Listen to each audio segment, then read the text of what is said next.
মুহাম্মদ সাল্লাল্লাহু আলাইহি সাল্লাম বলছে দাড়ি রাখো, এরা কাটে। বলছে টাকনুর উপরে প্যান্ট বড়, এরা নিচে পড়ে। এখন নায়কেরা দাড়ি রাখে, এরা দাড়ি রাখে। আল্লাহ তাআলা বলছে হালাল খাও, এরা সবসময় হারামের প্রতি ঝুঁকে থাকে। ইসলাম যত কিছু আদেশ করছে, মুসলমানদের বর্তমানে কাজ হয়ে গেছে সবকিছু বিরুদ্ধচারণ করা। ওয়াল্লাহি যদি শুকর খাওয়া হালাল হতো, কেউ শুকর খেত না, গরু খেত সবাই। শীতকালে মহিলারা সৌন্দর্য দেখাবে না কেন? ওয়াই? তখন কি ওদের স্বামীর সাথে থাকা লাগে না? তখন কি ওদের বয়ফ্রেন্ডরা ছুটি নিয়ে নেয়? তখন কি ওদের বিবাহের জন্য আসা বন্ধ হয়ে যাবে? তাহলে শীতকালে কেন গা ঢাকে? কারণ ঠান্ডা লাগে তাই ঢাকে। গরমকালে কেন ঢাকে না? ঠান্ডা লাগে না তাই ঢাকে না। আল্লাহ বলেছে ঢাকতে, তাই ঢাকে না। উনি বলেছে বিয়ে করো, 2টা 3টা 4টা পছন্দ মতো, তৌফিক অনুযায়ী। আমরা প্রেম করি 2টা 3টা 4টা সিম দিয়ে। আপনারা দেখেন, উনি বলছে বিয়ে করো 2টা 3টা 4টা, আমরা করি প্রেম 2টা 3টা 4টা। আরে আমরা জনগণই এত খারাপ, আমরা জনগণই এত খারাপ। আমরা বদনাম করি পুলিশ 20 টাকা ঘুষ খায়, অথচ 20 টাকা ঘুষ আমরাই তো দিছি। আরে বাবা বোঝেন না কেন? যে অপরাধটা 20 টাকা দিয়ে সারা যায়, ও অপরাধটা সরি বলে গায়ে হাত বুলিয়ে মুচকি হেসে একবার ছোট হয়ে সারা যায় তো যায় না? তো উনি 20 টাকা ঘুষ খেয়ে যে অপরাধ করেছে, এই 20 টাকা ঘুষ দিছে যে, তার অপরাধ না? পুলিশ বললাম তো সব পুলিশের উপরে গেল। তো এই যে লোকটা 20 টাকা ঘুষ দিছে, এটা কি আমার উপরে আসে নাই? আমি তো পুলিশটা। ঘুষ দেওয়া লোকটা কি আমি না? কে ভাই? আমি তো। ওই নেশা করে জেলখানা যদি আমার ছেলের আমার ভাই যায়, তখন আমি আইন আদালত কিচ্ছু বুঝি না ভাই। যেমন বের করেন ভাই, ভাই বেল দিয়া দেন ভাই, জামিন দিয়া দেন ভাই, আমরা আপনার ভোট দিই ভাই, রাইট? হ্যাঁ, নেশা করে যখন আমার ভাই ব্রাদার হবে, ছেলে হবে, তখন এটা এটা মুক্তি পাওয়ার মতো অপরাধ। ও আরেক বেটার মেয়েকে নিয়ে পালাই গেছে, বলে যে শ্বশুর মেনে নিলে তো হয়, কিন্তু ওর বোনকে নিয়ে আরেকজন পালা গেছে, বলে যে ওরা ঘরে জায়গা দেবো না। অপরাধ কয়টা? একটা।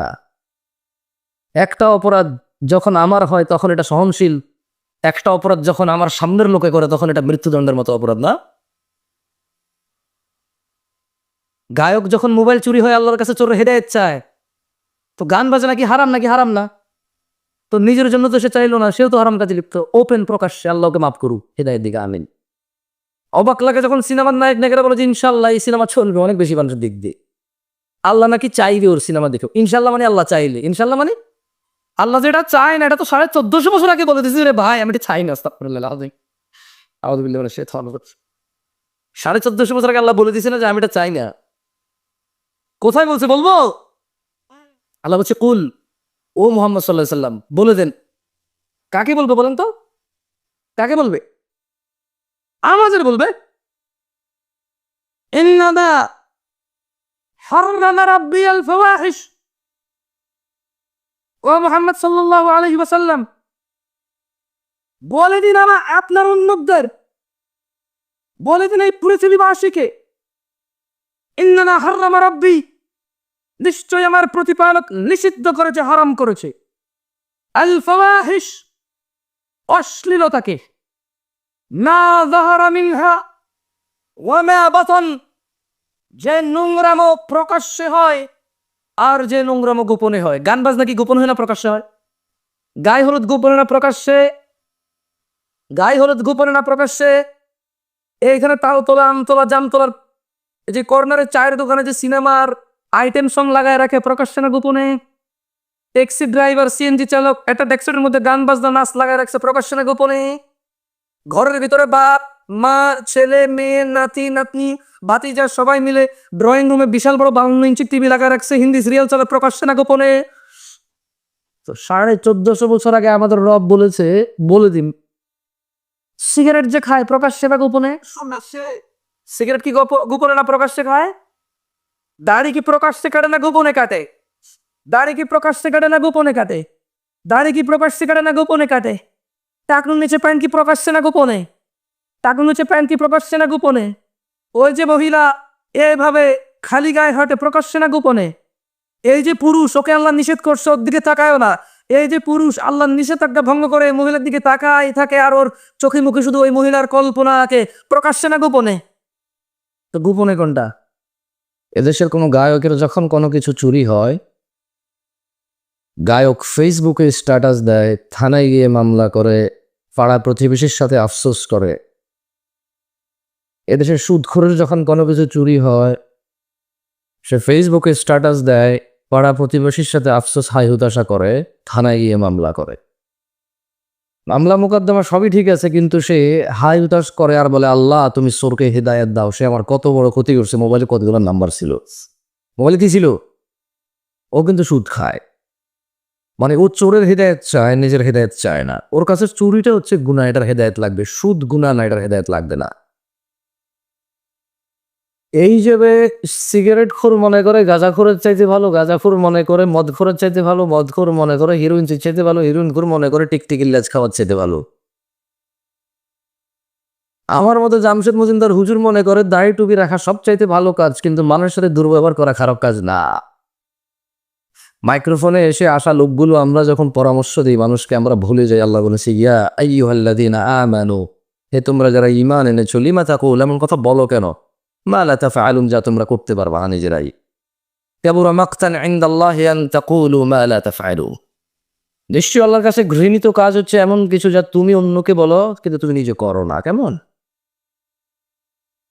এখানে প্রত্যেকটা রুগী চায় ডাক্তারের হেদায়েত, ডাক্তার চায় যে ম্যাজিস্ট্রেট তার পরীক্ষার নকল ধরেছে তার হেদায়েত,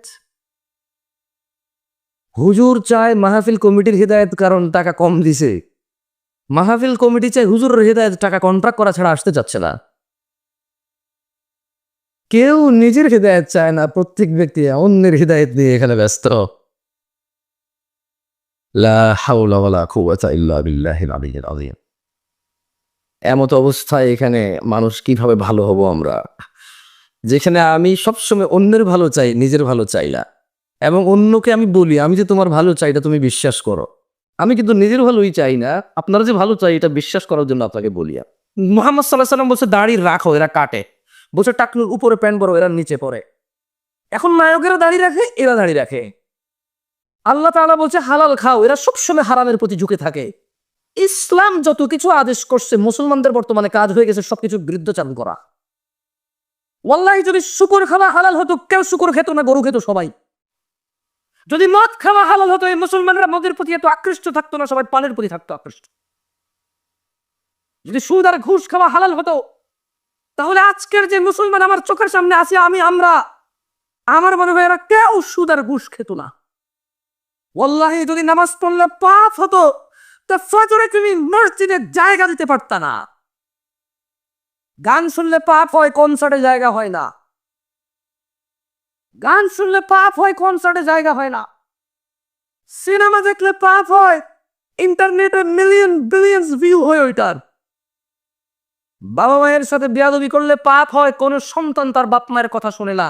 একটা সামান্য মেম্বার, ইউনিয়ন মেম্বার, ওটা এখন 2 লাখ টাকা খরচ করলে হওয়া যায়। কি আগের যুগ আছে? সম্মান তো। আমি রাজনীতি বক্তব্য দিচ্ছি না, ফ্যাক্ট বলতেছি, নিজের উপরে নিয়েন না কেউ। আমি রাজনীতি বুঝি কমতে বলি না।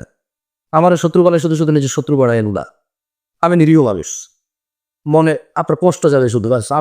আমারও ইনশাল্লাহ কিছু করতে পারবেন না, আমিও পারবো না। আপনার যা করবে যদি কিছু হয় ওটা আল্লাহ তাকদীরে আছে, আমার হবে, আপনার হইলে ওটা আল্লাহ তাকদীরে আছে, তাই দ্যাটস ইট। আমি ভয় পাই না তা না, এই জন্য আরো অনেক কন্ট্রোল করে বলতেছে। তো এই জন্য দেখবেন বাবা মায়ের অবহেলা। ওর যদি খালি ইউনিয়ন চেয়ারম্যানে বলে ওকে বলিস তো একটু দেখা করতে, ও লুঙ্গি কোনটা পড়বে টেনশনে পড়ে যাবে, যাইতে হবে রে। ওর বাপ মা ওকে ডেকে পাঠাইলো, বলো যে আসতেছি, বলে দিস পরে আসতেছি। আমার একটা জিনিস বিবেচনা করে দেখলাম, যত কিছু আল্লাহ তাআলা হ্যাঁ করতে বলেছে তত কিছু আমরা অনীহা করি। উনি বলেছে বিয়ে করো 2টা 3টা 4টা পছন্দ মতো তৌফিক অনুযায়ী। আমরা প্রেম করি 2টা 3টা 4টা সিম দিয়ে। দেখেন উনি বলছেন বিয়ে করো 2টা 3টা 4টা, আমরা করি প্রেম 2টা 3টা 4টা। উনি বলেছে, মুহাম্মদ সাল্লাল্লাহু আলাইহি ওয়াসাল্লাম বলেছে তোমরা বেশি বেশি বাচ্চা কাচ্চা নাও, তাহলে আমার উম্মত ভারী হবে, কিয়ামত আমি বিশাল এক জনসমুদ্র নিয়ে ইনশাআল্লাহ জান্নাতে প্রবেশ করব। আমরা বলি একটা যথেষ্ট। কয়টা যথেষ্ট? একটা যথেষ্ট। উনি বলেছে বিয়ে করো রিজিক বাড়বে, আমরা বলি আগে চাকরি বাকরি এস্টাবলিশ হোক তারপরে বিয়ে, এভরিথিং উল্টা। উনি বলেছে মেয়েরা মোহর পাবে, আমরা নেই যৌতুক। তুমি দেখছো? একটু চিন্তা করে দেখো না। উনি বলছে দাড়ি রাখো, আমরা কাটি। উনি বলছে নখ কাটো, আমরা নখ এত লম্বা রাখি। তুমি বুঝতেছো না ভাই, আসলে এটা ও নখ রাখার শখ না, জাস্ট আল্লাহর বিরুদ্ধাচারণ করা। রাসূলের বিরুদ্ধাচারণ করাই হচ্ছে ওর উদ্দেশ্য, ওর জীবনের একটা এইম হয়ে গেছে। এই যে এখানে দাড়ি কাটা মানুষগুলো বসে আছে, ওরা যদি বলা হয় এই দাড়ি যদি তুই না কাটিস ভাই তোর কি লস, একটা লস দেখাইতে পারবে না। কয়টা লস দেখাইতে পারবে না? একটা সিঙ্গেল লস দেখাইতে পারবে না। ওরা যদি সাইন্টিফিকলি ডাক্তার, আমি তো ডাক্তার না, তবে এখন সাইন্টিফিকলি ডাক্তাররা যে দাড়ি কাটার কতগুলা ক্ষতি, আমি একটা আর্টিকেল পড়তেছিলাম 17টা ক্ষতি আছে দাড়ি কাটা। কয়টা ক্ষতি? 17। এর মধ্যে হরমোন কমে যায়। কি কমে যায়? মানে বাচ্চা কাচ্চা হওয়ার চান্সেস কমে যাবে, কারণ দাড়ি থেকে নাকি, দাড়ি যেটা থেকে ওঠে, মানে দাড়ির যে গোড়াটা দেখছেন সাদা সাদা থাকে না, ওটা নাকি মানুষের হরমোন গ্রোথ ভালো রাখে, মানুষের স্কিন ডিজিজে অনেক হেল্প করে দেয়। সুবহানাল্লাহ। আমরা তো এত কিছু মনে করে রাখি না, সুন্নাহ হিসেবে রাখি। আলহামদুলিল্লাহ। কি হিসেবে রাখি? হরমোন আর স্কিনের জন্য রাখি না, জান্নাতের জন্য রাখি। আল্লাহ কবুল করুন, আমিন। সো যে যার নিয়ত অনুযায়ী পাবে। ইহুদি নাসারা এখন দাড়ি রাখে কেন? হরমোন গ্রোথ ভালো রাখার জন্য, স্কিন প্রোটেক্ট করার জন্য। আমরা রাখি জান্নাতে যাওয়ার জন্য। তারা চিন্তা করলাম যে মসজিদে মানুষ নেই, কনসার্টে কেন মানুষ? কারণ মসজিদে আসতে বলা হয়েছে এই জন্য আসে না, কনসার্টে যেতে নিশ্চিত করছে এই জন্য যায়, নাথিং এলস। আচ্ছা, শীতকালে সব মানুষ জ্যাকেট, কুর্তা, পাঞ্জাবি, জুব্বা, তারপর হচ্ছে চাদর, তোয়ালা, কানটুপি, নাকটুপি, মাস্ক, হাত মোজা, পা মোজা সব কিছু দেয়। কারো কাছে অত্যাচার মনে হয় না এটা। এটা যখনই পর্দা করার জন্য শুধু বোরখা পড়তে বলা হয়, সবার কাছে অত্যাচার মনে হয়। শীতকালে মহিলারা সৌন্দর্য দেখাবে না কেন? ওয়াই? তখন কি ওদের স্বামীর সাথে থাকা লাগে না? তখন কি ওদের বয়ফ্রেন্ডরা ছুটি নিয়ে নেয়? তখন কি ওদের বিবাহের জন্য আসা বন্ধ হয়ে যাবে? তো তাহলে শীতকালে কেন গা ঢাকে? কারণ ঠান্ডা লাগে তাই ঢাকে। গরমকালে কেন ঢাকে না? ঠান্ডা লাগে না তাই ঢাকে না। আল্লাহ বলেছে ঢাকতে, তাই ঢাকে না। মুসলিম সমাজের বাবা মায়ের ছেলে সন্তানের, আমার আপনার সবার এটা এইম হয়ে গেছে, যেটা আল্লাহর নবী বলছে ওটার উল্টাটা করো। ওটার কি করো? উল্টাটা করো। আল্লাহ আমাদেরকে বুঝার তৌফিক দান করে। মাহফিলগুলো গায়ে হলুদের অনুষ্ঠান যেমন বিয়েতে অপ্রয়োজনীয়, ইদানিংকাল মাহফিলগুলো ইসলামের মধ্যে ইবাদতের নামে এরকম গায়ে হলুদের মতো হয়ে গেছে।